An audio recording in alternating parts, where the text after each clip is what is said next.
বাংলাদেশের প্রধানমন্ত্রী শেখ হাসিনা এমপি আবার কথা বলেছেন। এইবার যখন কথা বলেছেন তাকে অবশ্য বাংলাদেশের প্রধানমন্ত্রী শেখ হাসিনা এমপি এসব বলা হয়নি।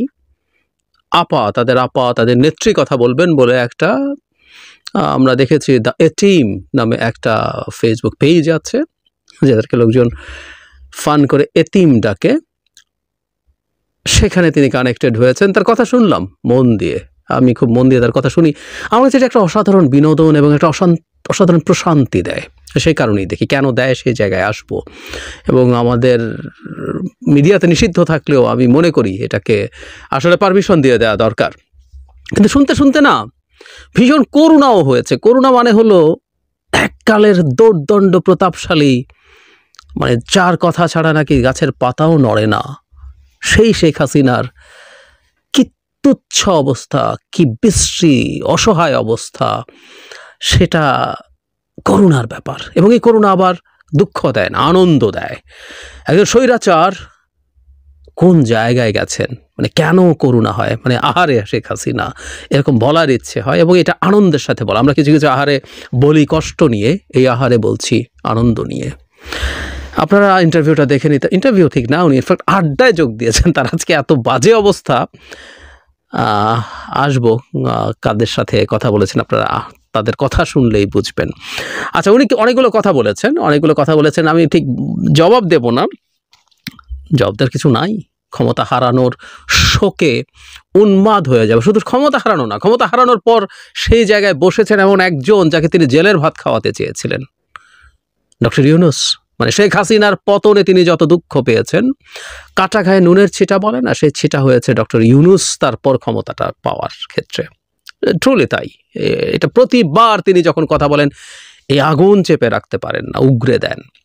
কি কি বিষয়ে কথা বলেছেন আমরা প্রেডিক্ট করতে পারি। তারপর আমি একটু জাস্ট বিষয়গুলো উল্লেখ করি। আমাদের নাকি বাজেটে টাকা নেই, উনি অনেক টাকা রেখে গিয়েছিলেন। সামাজিক সুরক্ষা ভাতা বন্ধ, দু একটা একটু কমেন্ট করি। এর মধ্যে বিভিন্ন রকম ভাতার কথা বলেছেন, মুক্তিযোদ্ধা ভাতা ইত্যাদি ইত্যাদি। এটা বন্ধ রাখা হয়েছে। আসলে তারা চুরি করে গেছে, উল্টো পাল্টা লোকের নামে দিয়ে গেছে। অন্তত 50% অ্যাটলিস্ট, এটা সেই সরকারের সময় বলা হয়েছিল। সেগুলো রিচেক করা আছে, তবে সরকার এগুলো একটু ফাস্টার করা দরকার। পুলিশকে নিয়ে বারবার কথা বলেছেন, আমি এই জায়গায় আসবো। এখানে একটা আমাদের কেয়ারফুল থাকতে হবে। ডক্টর ইউনূসের প্রসঙ্গে যখন এসছে, সুদখোর এই করছে, ওই করছে, গরিবকে সুদ দিয়ে শেষ করে ফেলছে, তিনি জেলে থাকার কথা ছিল, সেই মামলা তুলে ফেলেছে। এই ক্ষোভ তার আসলে যায় না। ডক্টর ইউনূসকে একদিনের জন্য হলেও জেলের ভাত উনি খাওয়াতে সম্ভবত চেয়েছিলেন, বাট শি ফেইলড। এর ছাড়া উনি ওনার ঋণ নিয়ে কি করেছেন না, মানে ট্যাক্স নিয়ে কি করেছেন টরেছেন, এসব কথাবার্তা। খুব হুমকে দিচ্ছেন, 32 নম্বর পড়িয়ে দিয়েছে, তাই এদেরকে ছেড়ে দেওয়া যায় না। ছাত্রলীগ ব্যান করা নিয়ে বলেছেন, এবং ব্যান করার কেসে হুমকি দিচ্ছেন, দারুণ সব হুমকি। ইউনূস নাকি ক্ষোভের আগুনে, ক্ষমতার লাভের, মানে তার ক্ষমতার যে লোভের আগুন, সেটা দিয়ে সারা দেশ ছারখার করে দিচ্ছে। দেশের গরিবের খুব খারাপ অবস্থা। শেখ হাসিনার সময় তিনি বলছেন একজন দিনমজুর কাজ করে তার পুরো পরিবার মেনটেন করে সঞ্চয় করতে পারতো, আর এখন একজন দিনমজুর সারাদিনের উপার্জন দিয়ে এক বেলাও খাবার কিনতে পারে না। ইয়াস, জাস্ট শুনে যাই আমরা। কোনো সাংবাদিকতা করা যাচ্ছে না, কোনো রকম কোথাও নাকি সাংবাদিকতা হচ্ছে না। বারবার ক্ষোভ নিয়ে বলছেন অপরাধ কি আওয়ামী লীগের, কি অপরাধ করেছি আমরা। আসবো, মানে উনি ওনার অপরাধ খুঁজে পান না। আওয়ামী লীগ অবৈধভাবে কখনো ক্ষমতা দখল করেনি। আওয়ামী লীগ মাটি মানুষের কথা বলার জন্য আওয়ামী লীগ প্রতিষ্ঠা হয়েছে। সাধারণ মানুষের অধিকার নিয়ে তারা কাজ করে। তার বাবা দেশকে স্বাধীন করে দিয়ে গেছেন, এবং 3 বছর 7 মাসের মধ্যে দেশকে স্বল্পোন্নত দেশে পরিণত করে গেছেন। মানে মিথ্যাচারের সীমা দেখি আমরা। স্বল্পোন্নত দেশে উত্তরণ করার কিছু নাই। প্রত্যেকটা দেশই, মানে এটা হলো সবচেয়ে খারাপ জিনিস। স্বল্পোন্নত দেশ মানে আসলে গরিব দেশ। মজার ব্যাপার বরং এটা, বাংলাদেশ শুরু থেকেই কোনোদিন এলডিসি বা স্বল্পোন্নত দেশে থাকার কথাই ছিল না। কারণ এলডিসির নিয়ম হচ্ছে কোনো দেশের জনসংখ্যা যদি কমপক্ষে 7 কোটি হয়, সেটা এলডিসিতে থাকবে না। তার মাথা পিছু আয়, আরও 2টো ইন্ডিকেটর, হিউম্যান অ্যাসেট ইন্ডেক্স এবং ভালনারেবিলিটি, ইকনমিক ভালনারেবিলিটি ইন্ডেক্সে যাই থাকুক না, 7 কোটি হলেই সে এলডিসি থাকবে না। কিন্তু বাংলাদেশ হাতে পায়ে ধরে এলডিসি থেকেছে, কারণ কিছু বেনিফিট পাওয়া যায়। তার বাপ নাকি এটাকে এলডিসিতে রেখে গেছেন, আর তিনি এসে এটাকে উন্নয়নশীল দেশ কি যেন বলছেন করতে গেছেন।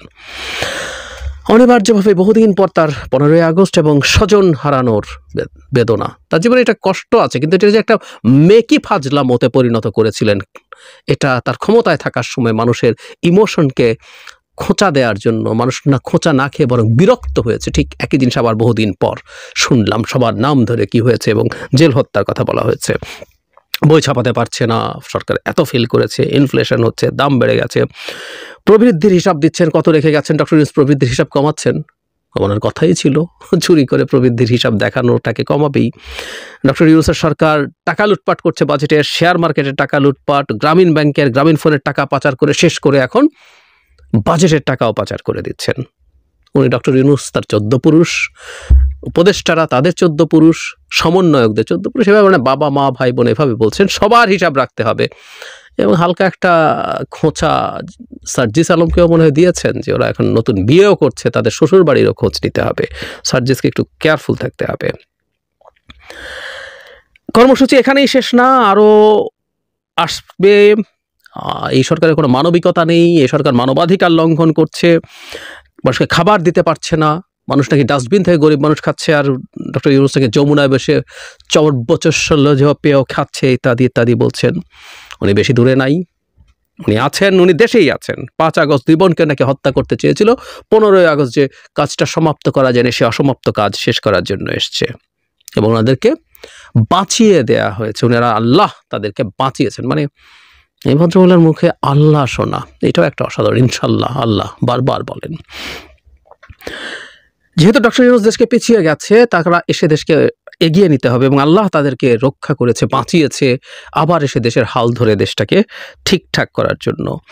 সংবিধান বাতিল করারই হুমকি দিয়েছেন, এত বড় দুঃসাহস, কর্মসূচি করতে বলেছেন। এবং একদিন বিক্ষোভের দিন, এটা আমি জানি না সরস্বতী পূজার দিনই ছিল কিনা, এটা যেহেতু একদিন আগের নাকি অন্য কোনো পূজার কথা বলছেন, যেহেতু পূজা আছে তাই ওই দিন বিক্ষোভ না দিতে, এতে বিরাট সমস্যা হয়। মানে আওয়ামী লীগের কর্মসূচি এত ভয়ঙ্কর যে ওই দিন পূজার ডিসরাপশন হয়ে যাবে, সুতরাং এটা না দিয়ে তোমরা লিফলেট দাও, সবার দিকে উনি খেয়াল রাখতে বলছেন।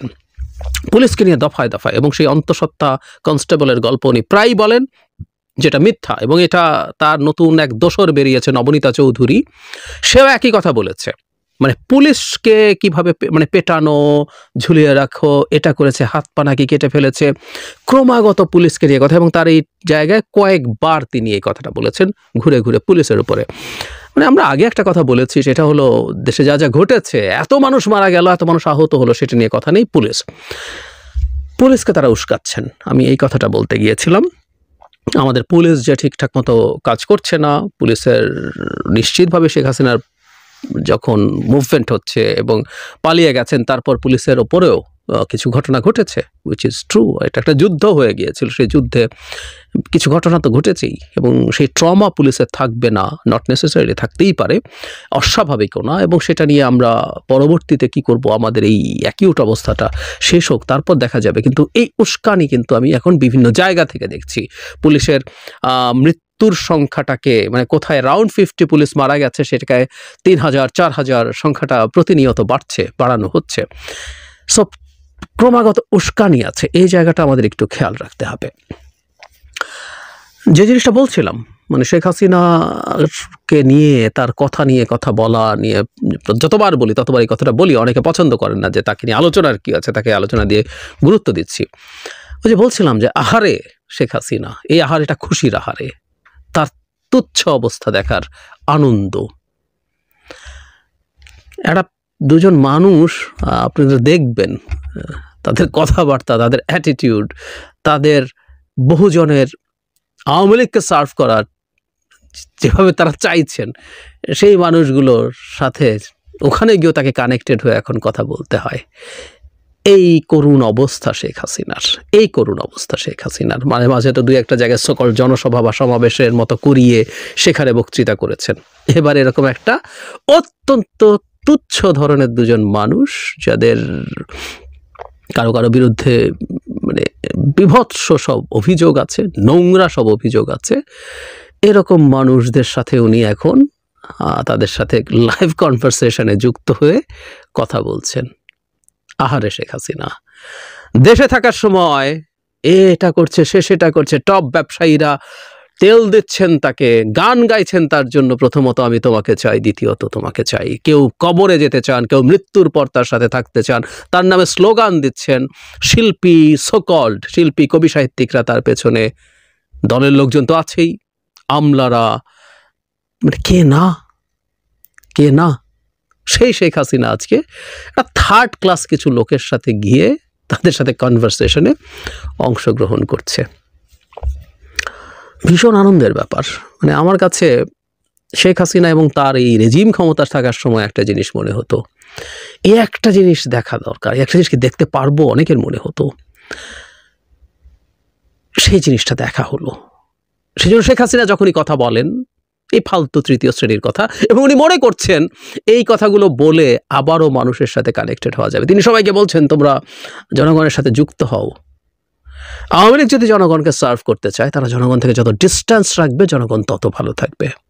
আর এই একই কথা, এই একই পুরনো পেঁচাল, উনি মোটেও কথাবার্তা অ্যাট্রাকটিভ না, বাক্য গঠন ঠিক নেই, ভয়েস সুন্দর না, কথা স্টাইল ভালো না, নাথিং ইজ দেয়ার। পাওয়ারে ছিল বলে লোকজন তাকে চাটতো, এখন মনে করছেন মানুষকে এটা দিয়ে উনি আবার ইয়ে করবেন পতিত হওয়ার পর। Sorry, very bad choice Sheikh Hasina, very bad choice. কিন্তু উনি করছেন একই রকম